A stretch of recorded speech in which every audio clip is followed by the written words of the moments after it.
My understanding of the concept of Holdomor is that it is a legal historical concept. Well, I am a demographer sociologist.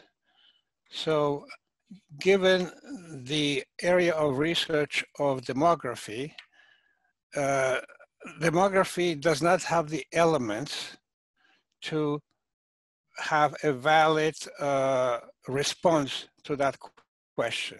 Now, on the personal level, given all the research I have done on the Holdomor, and I will show some of the facts, I am convinced that it was genocide according to my kind of intuitive concept of what Holdomor is.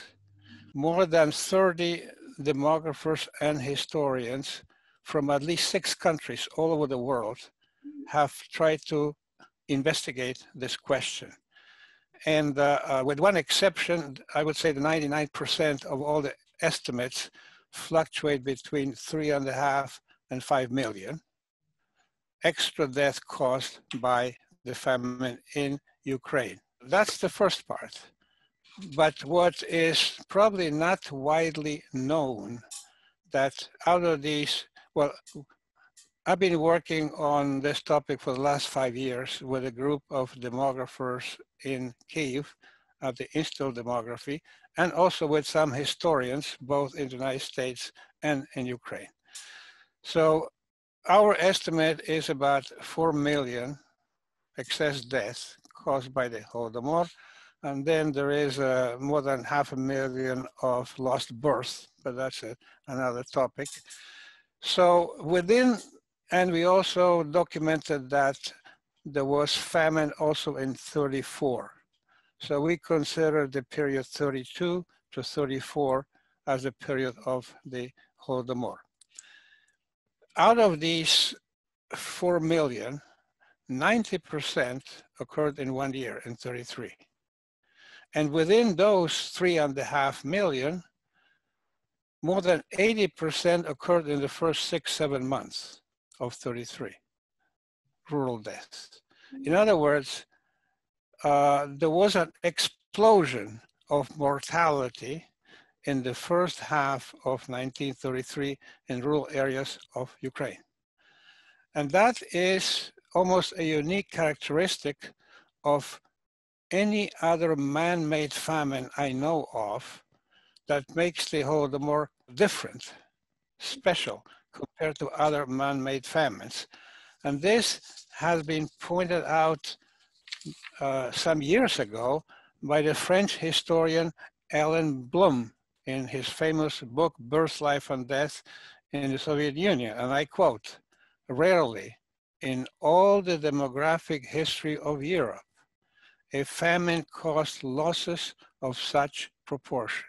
And he underlines the word all, the famines that he knows in the history of Europe.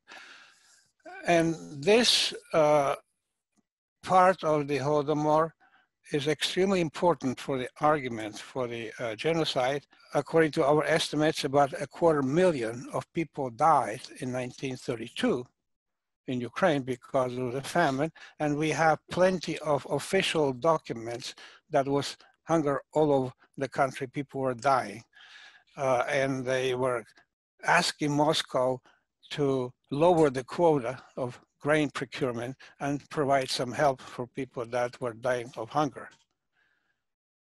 But all of a sudden, starting in January, we have this massive explosion, and out of the 4 million, 3.5 happened basically in 6 months. What are the reasons? First, this was picked up by the Italian historian Andrea Graziosi, and then elaborated by the Ukrainian historian Sviatoslav Kulchitsky, that they divide the famine in Ukraine in 2 parts. 32 was a generalized famine, basically, because of collectivization, problems, implementation, etc. And it was wild in many parts of the Soviet Union. while in 33, it was not famine, it was genocide, because something special, different happened that caused this surge in mortality. So Kulczycki's explanation is that there were two main causes of this surge. Number one, that because Ukraine was not able to fulfill the quota for 32, there was pressure to try to fulfill the quota. They came up with this fantasy of cities of grain hidden by the peasants, stealing from the state. So there was a massive campaign of searches in households all over the country to try to find the hidden stolen grain in people's houses and in some collective farms. And we have thousands of testimonies that in many cases, when they came to the house, if they found grain, they did not only take the grain, but took all the food. So basically you had thousands of rural households in Ukraine left without food. The second argument that Kulczycki makes is that many peasants traveled to Russia from Ukraine in search of food, took the embroideries, their gold, to try to bargain for food and bring it back home.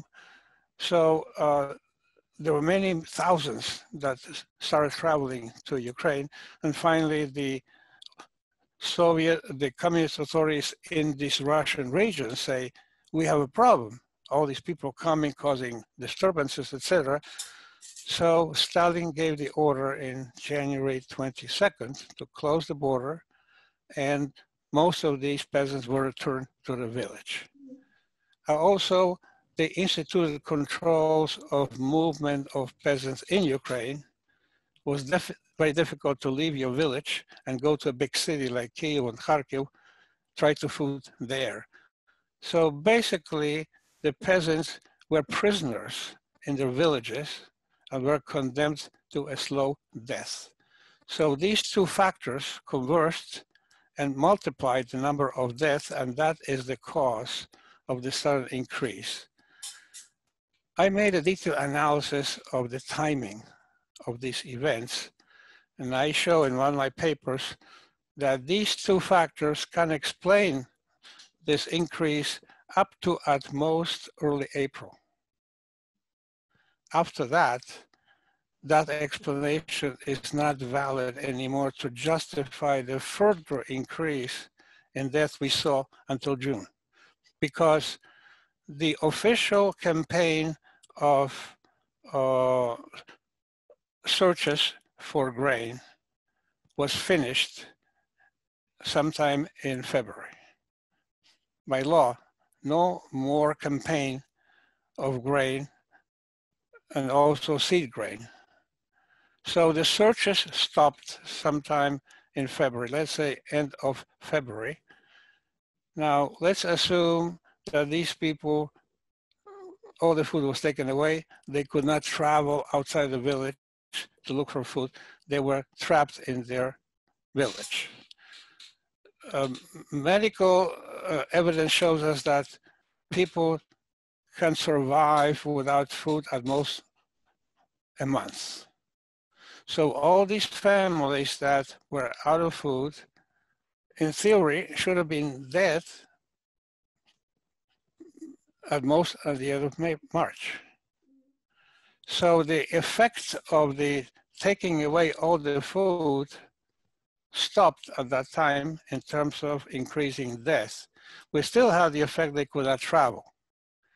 But all the indications are that the number of peasants that traveled was in the tens of thousands.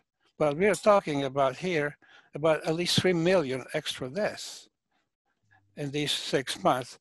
So that is not enough to justify this tremendous increase. I am suggesting two more factors that may be responsible for this continuous increase in death. Number one, in Ukraine, there were two funds. One was a seed fund, seed for the next harvest, and there was an emergency fund, special for emergent situations. By decree of the Soviet government, those two funds were depleted as part of the quota for the grain procurement. So those two funds that were supposed to be there were zero. They were taken over for the quota. And on top of that, the grain that was distributed to the peasants in the collective farms for the work, if the collective farm did not fulfill the quota, they had to return that grain to the state. So when the crisis became very acute, let's say in April, if they had these reserve funds, they could have used them to help people survive until June, when the new harvest came. But that grain was not available. That's the first factor. The second factor is that during the whole year of 1933, Stalin had a drastic purge of the Communist Party and all the government officials at all levels, both in Ukraine and in Northern Caucasus, and especially Kuban. During that year, about 70% of all the rayon and village officials were replaced. And in many cases, the people that were kicked out or shot were Ukrainian communists. They were replaced by Russian communists. So that, and we have documents that these people instituted a much harsher repression against the Ukrainian peasants. So my hypothesis is that all these changes also contributed to an increase in death during that period. But so far, the effect of that purge has not been studied on the amount of death caused by the famine. So we still do not have a good explanation of the totality of the search. But the fact is that we have this specific situation that cannot be attributed to unintended consequences of a collectivization policy. This unique explosion of mortality was caused by political factors, not economic factors, which basically jives with the genocide argument. So that's point number one.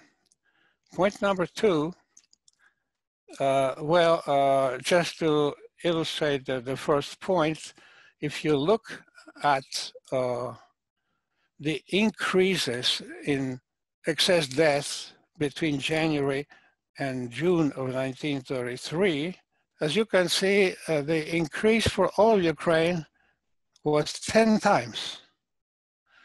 In almost like Kharkiv and Kyiv, 14, 15 times. In other words, the number of excess deaths increased 15 times between January and June of 1933, while in all of Russia, it was only 3 times, and only in Saratov Oblast and to some degree Krasnodar Krai, which we'll talk about in a minute, the increase was somewhat high, but much slower than in Ukraine. So now we go to the comparison with Russia. First, all of Ukraine was affected by the famine, all the oblasts, although there were some differences. While in Russia, only certain areas of the country were affected. These were the grain growing areas. The other parts of the country were very little affected. So overall, our estimate is that the excess deaths in Ukraine are equivalent to 13% of the total population, while the excess deaths in Russia close to 3% of the whole population. Now, and we see big differences in level of death in the Russian regions versus Ukraine Oblast, and also in the slope of the growth of the mortality in 1933. So we classify the regions by speed of increase, high, moderate, and low. We see all the oblasts in Ukraine except Chernihiv are in the high category. And in Russia, we have two regions, Krasnodar and Saratov, high. We have a couple of moderate, and then most of the Russian regions are in the low speed of increase of mortality in 33. And we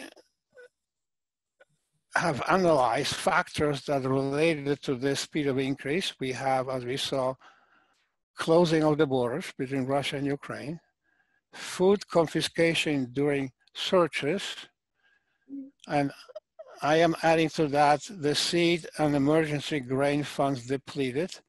And also we have estimated the level of resistance and repression of that resistance in the different regions. And we can see that for the regions with high level of increase, you have a perfect correlation with these four factors. While with regions with low level of increase, like lower Volga, Central Black Earth, there's practically no correlation with these factors. So we can deduce that this high increase in mortality was caused by these factors that were not present in these Russian regions. Now, these Russian regions also had some increase, but very low. And the explanation for that very low is we have seen in other famines caused by climate change, like in Asia and African countries, that it's been documented that when the famine starts, up to a certain time, you have an increasing pool of the population that gets debilitated.